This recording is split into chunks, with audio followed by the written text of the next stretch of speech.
Okay, guys, it's 10:18 a.m. and I just woke up to go to the bathroom. Then I looked out my window and I noticed how bright the moon is. It's really bright here in New York. I'll show you guys. All right, guys. All you get to see is the reflection. I'm gonna try to get this. Can you? No.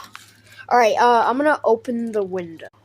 Okay, I have the window propped open with a really strong fork, and I'm gonna try to show y'all. Car just went by.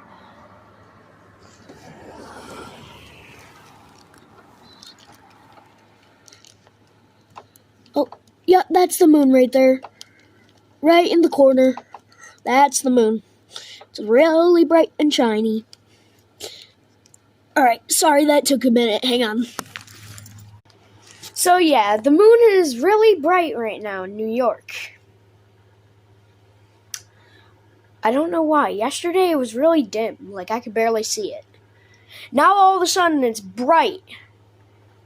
Like, can someone in the comments just explain to me the science behind this and why it does that?